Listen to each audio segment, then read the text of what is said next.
Kalau kita mencari Tuhan setiap hari, mengisi hati dan pikiran kita dengan kebenaran firman Tuhan, maka kita akan lebih mudah mengenal kehendak Tuhan.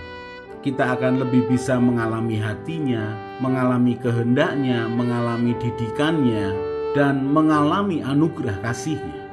Apalagi kalau kita memperkatakan dan melakukan firman Tuhan setiap hari, maka roh kita penuh dengan pengertian akan firman Tuhan dan jiwa kita akan sehat, karena mental, pikiran, perasaan, dan kehendak kita penuh dengan kebijakan Tuhan.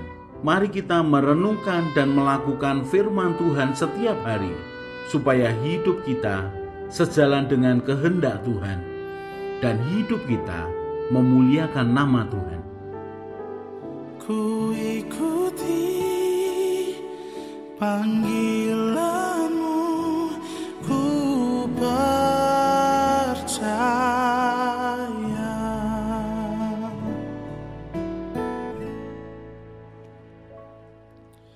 Sungguh besar setiamu,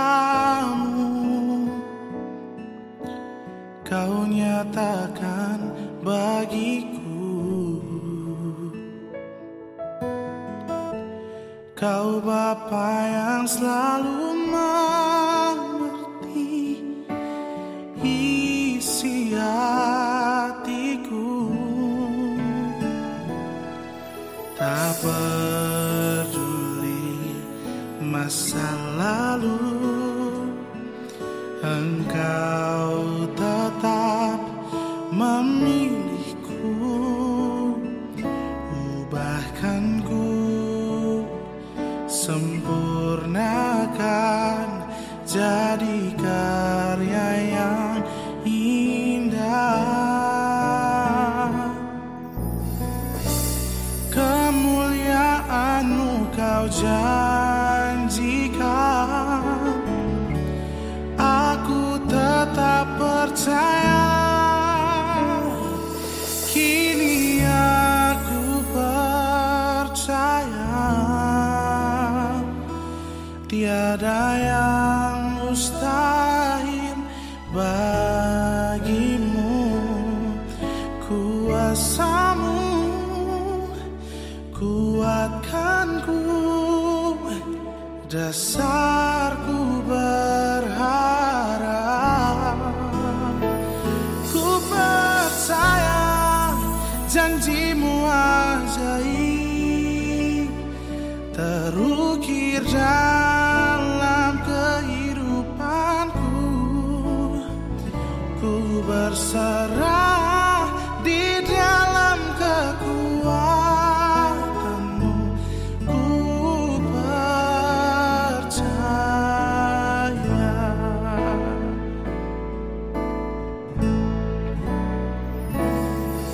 Tak akan ku takut, tak akan ku gentar. Kaulah imanku, Kaulah Tuhanku.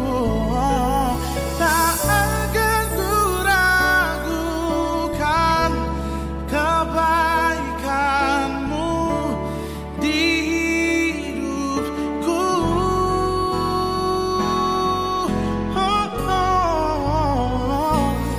Kini aku percaya, tiada yang mustahil bagimu. Kuasa-Mu kuatkanku, dasarku berharap.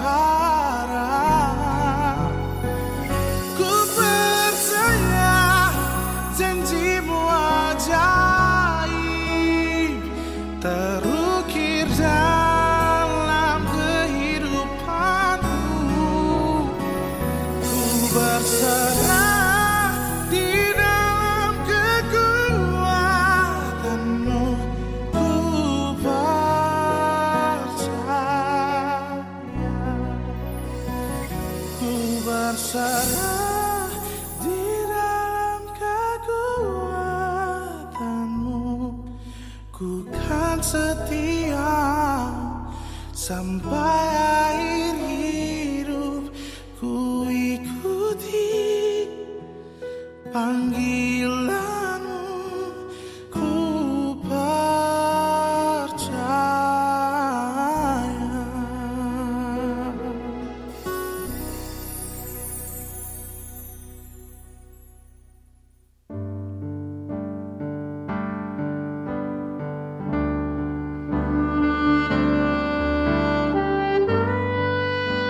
Mazmur 37 ayat 37 sampai 39.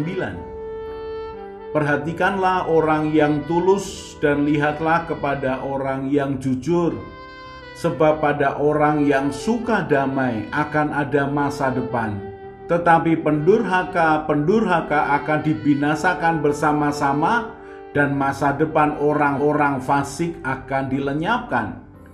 Orang-orang benar diselamatkan oleh Tuhan. Ia adalah tempat perlindungan mereka pada waktu kesesakan.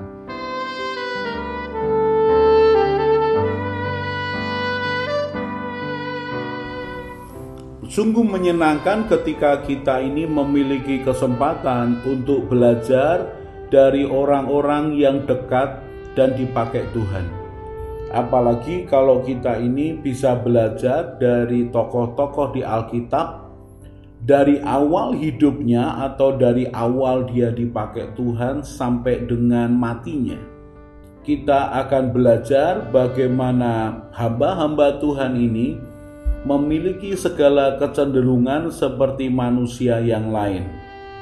Dari kisah kehidupan di dalam Perjanjian Lama sampai kepada Perjanjian Baru, maka akan ada kesamaan bahwa manusia cenderung untuk mengikuti kata hatinya tanpa peduli dengan apa kata Tuhan. Manusia itu diuji oleh banyak hal, diuji oleh penderitaan, diuji oleh ketenaran, diuji oleh hasutan, diuji oleh pujian, diuji oleh kekayaan. Dan kali ini kita akan belajar dari kehidupan Saul, raja pertama Israel, di mana Tuhan sebenarnya memiliki akan rencana besar dalam kehidupan Saul, orang dari suku Benyamin yang diurapi Samuel menjadi raja Israel yang pertama. Dalam 1 Samuel pasal yang ke-13, mulai ayat yang ke-8, kita melihat salah satu kesalahan yang dibuat oleh Saul. Dia tidak sabar untuk menunggu Samuel membawa akan korban bakaran dan korban keselamatan. Dia memiliki pertimbangan manusiawi untuk melakukan yang tidak menjadi haknya, yaitu hak seorang nabi. 1 Samuel 13 ayat yang ke-8 mulai. Ia menunggu 7 hari lamanya sampai waktu yang ditentukan Samuel. Tetapi ketika Samuel tidak datang ke Gilgal, mulailah rakyat itu berserak-serak meninggalkan dia. Sebab itu Saul berkata, "Bawalah kepadaku korban bakaran dan korban keselamatan itu." Lalu ia mempersembahkan korban bakaran. Baru saja ia habis mempersembahkan korban bakaran, maka tampaklah Samuel datang. Saul pergi menyongsongnya untuk memberi salam kepadanya. Tetapi kata Samuel, "Apa yang telah kau perbuat?" Jawab Saul, "Karena aku melihat rakyat itu berserak-serak meninggalkan aku, dan engkau tidak datang pada waktu yang telah ditentukan, padahal orang Filistin telah berkumpul di Mikmas. Maka pikirku, sebentar lagi orang Filistin akan menyerang aku di Gilgal, padahal aku belum memohonkan belas kasihan Tuhan. Sebab itu aku memberanikan diri lalu mempersembahkan korban bakaran." Dalam 1 Samuel 13 ayat 8 sampai 12 ini, karena pertimbangan manusiawi Saul, melihat rakyat meninggalkan dia, kemudian dia memiliki ketakutan karena jangan-jangan orang Filistin akan menyerang dia di Gilgal, maka dia tidak peduli dengan tatanan rohani yang ditetapkan. Yang berhak untuk membawa korban bakaran dan korban keselamatan itu adalah Nabi Samuel. Dan dia melanggar ketetapan Tuhan karena pertimbangan manusiawinya. 1 Samuel 13 ayat 13. Kata Samuel kepada Saul, "Perbuatanmu itu bodoh. Engkau tidak mengikuti perintah Tuhan Allahmu yang diperintahkannya kepadamu. Sebab sedianya Tuhan mengokohkan kerajaanmu atas orang Israel untuk selama-lamanya. Tetapi sekarang kerajaanmu tidak akan tetap. Tuhan telah memilih seorang yang berkenan di hatinya, dan Tuhan telah menunjuk dia menjadi raja atas umatnya, karena engkau tidak mengikuti apa yang diperintahkan Tuhan kepadamu." Dari perkataan yang disampaikan Samuel dalam 1 Samuel 13 ayat 13 sampai 14, kita tahu bahwa rencana Tuhan sebenarnya adalah mengokohkan pemerintahan Raja Saul untuk selama-lamanya. Tetapi Saul ternyata membuat kesalahan demi kesalahan. Dari 1 Samuel 13 ini kita tahu dia melanggar akan tatanan untuk membawa korban bakaran dan korban keselamatan. Kemudian kesalahan yang kedua yang dilakukan Saul adalah ketika Saul tidak melakukan apa yang diperintahkan oleh Tuhan.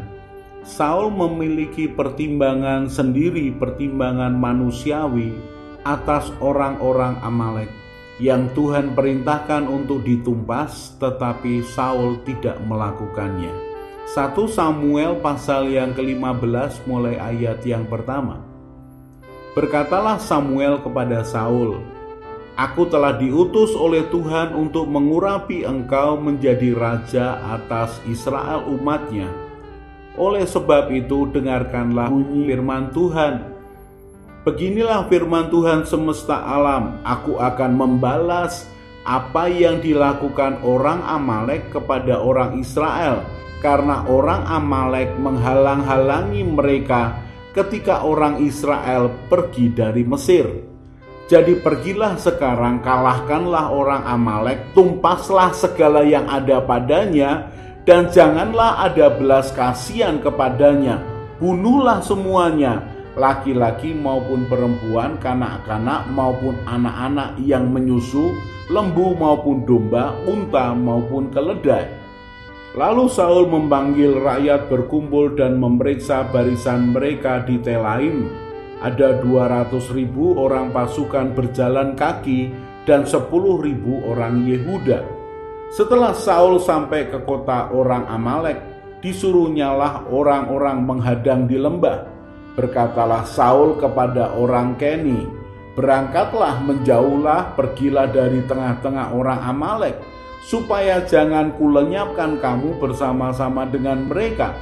Bukankah kamu telah menunjukkan persahabatanmu kepada semua orang Israel ketika mereka pergi dari Mesir?" Sesudah itu menjauhlah orang Keni dari tengah-tengah orang Amalek. Lalu Saul memukul kalah orang Amalek mulai dari Hawila sampai ke Syur yang di sebelah timur Mesir. Agag orang Amalek ditangkapnya hidup-hidup, tetapi segenap rakyatnya ditumpasnya dengan mata pedang. Tetapi Saul dan rakyat itu menyelamatkan Agag dan kambing, domba, dan lembu-lembu yang terbaik dan tambun, pula anak domba dan segala yang berharga.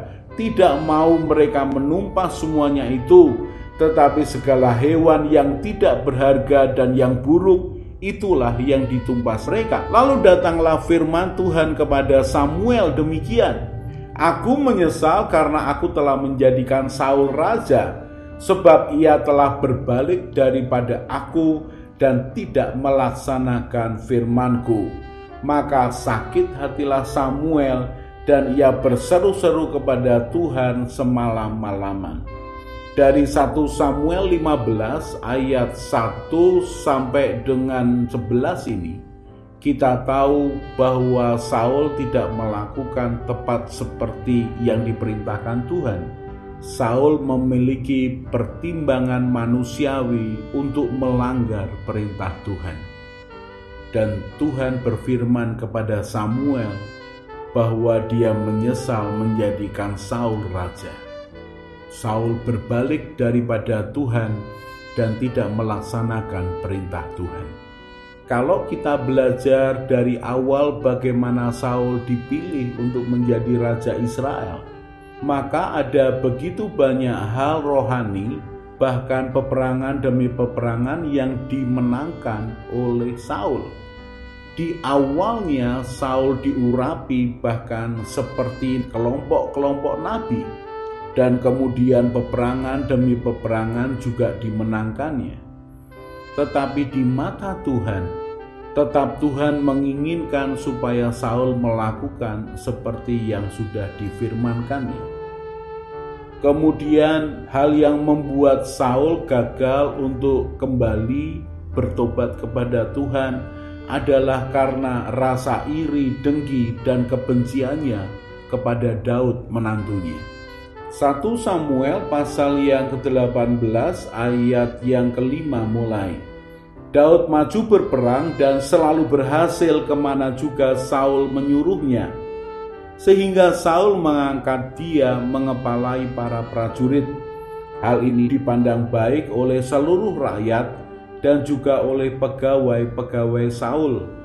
Tetapi pada waktu mereka pulang ketika Daud kembali sesudah mengalahkan orang Filistin itu, keluarlah orang-orang perempuan dari segala kota Israel menyongsong Raja Saul sambil menyanyi dan menari-nari, dengan memukul rebana, dengan bersukaria, dan dengan membunyikan gerincing.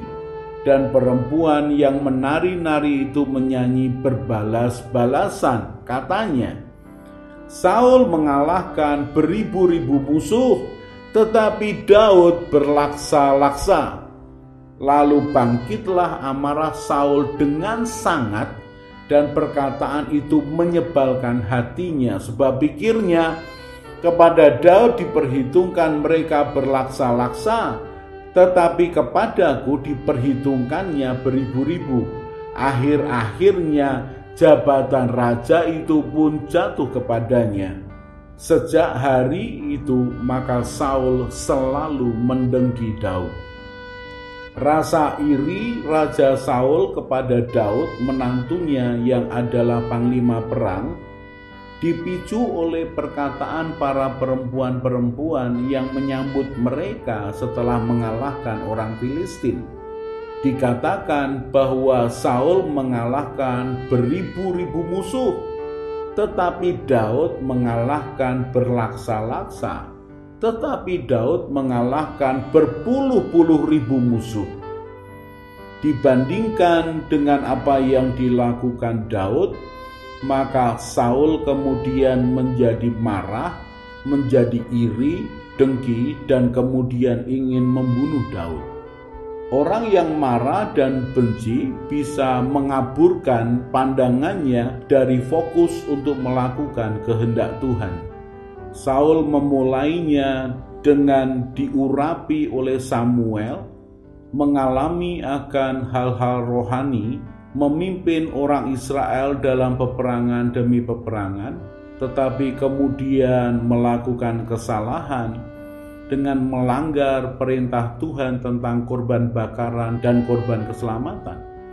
Kemudian dia tidak melakukan perintah Tuhan sepenuhnya dengan membiarkan Agag dan binatang-binatang yang tambun untuk tidak ditumpas. Itu menyakiti hati Tuhan. Karena Tuhan ingin membalas apa yang dilakukan Amalek kepada bangsa Israel ketika orang Israel keluar dari tanah Mesir. Orang Amalek tidak membiarkan orang Israel untuk lewat di negerinya. Dan Tuhan akan menumpas orang Amalek ini lewat Saul. Tetapi Saul tidak mengikuti perintah Tuhan. ditambahi dengan kebencian, iri hati, dan dengki kepada Daud, maka Saul kemudian menjauhkan diri dari kehendak Tuhan. Saul lebih fokus kepada kemarahan, iri hati, dan kebenciannya kepada Daud daripada untuk mengikuti akan perintah Tuhan. Kemudian kita akan melihat akhir kehidupan dari Saul. 1 Samuel 31 mulai ayat yang pertama. Sementara itu orang Filistin berperang melawan orang Israel. Orang-orang Israel melarikan diri dari hadapan orang Filistin dan banyak yang mati terbunuh di pegunungan Gilboa.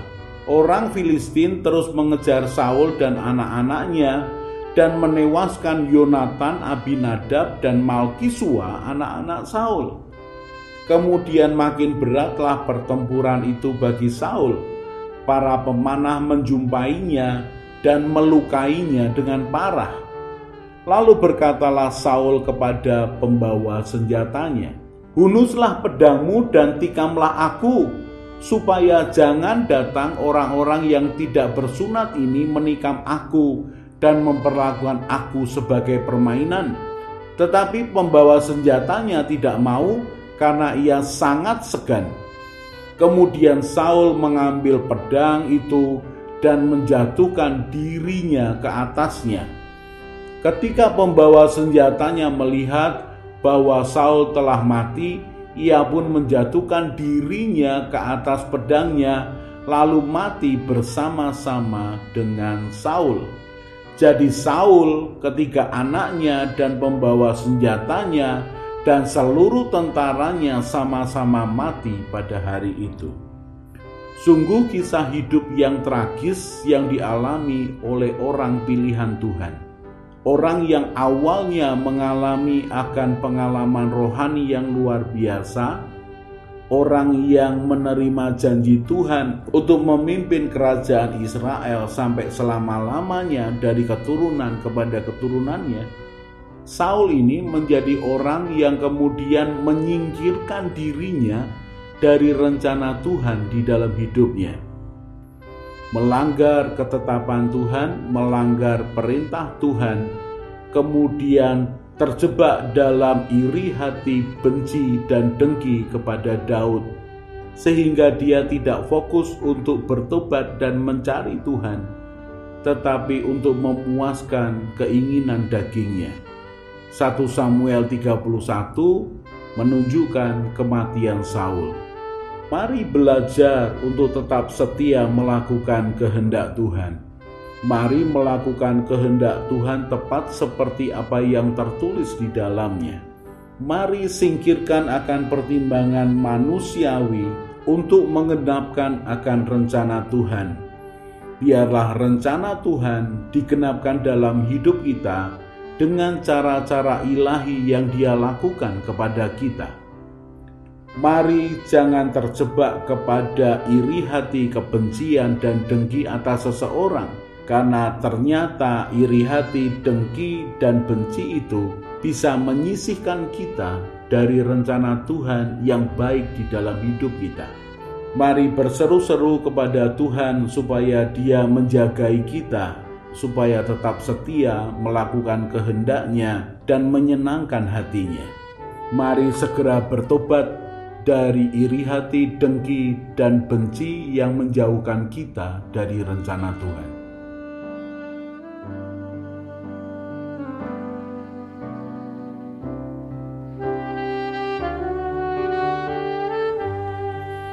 Orang yang mencari Tuhan dengan segenap hati akan bertemu dengan Tuhan. Orang yang percaya, berharap, dan mengandalkan Tuhan setiap hari akan seperti pohon yang ditanam di tepi air. Ia tidak akan menderita melewati masa kering. Ia akan tetap bertumbuh. Hatinya bersuka cita dan hidupnya terus berbuah. Karena harapannya kepada Tuhan Yesus yang telah menyelamatkan hidupnya. Dia hidup penuh iman dan semangat. Dan dia akan tertawa tentang masa depannya. Dia akan terus berjalan bersama Tuhan. Semakin kuat, semakin semangat. Mari kita berdoa. Tuhan Yesus, terima kasih untuk kebenaran firman-Mu. Tuhan Yesus, berikanlah kerelaan dan kesetiaan yang sama ketika Engkau melaksanakan tugas-Mu di dunia, supaya aku juga rela dan setia melakukan kehendak Bapa. Tuhan Roh Kudus penolongku, ajari aku semakin mengenal Tuhan Yesus dan mengenal Bapa surgawiku, supaya hidupku sesuai dengan rencana-Mu ya Tuhan, dan memuliakan nama-Mu. Bahwa aku berjalan mengikuti jejak-Mu ya Tuhan Yesus, Gembalaku yang baik. Ajari aku berjalan bersama Tuhan senantiasa. Amin. Saya Yosea Kristiono, Gembala Jemaat GKI Injil Keselamatan Semarang. Tetap percaya, tetap semangat. God bless.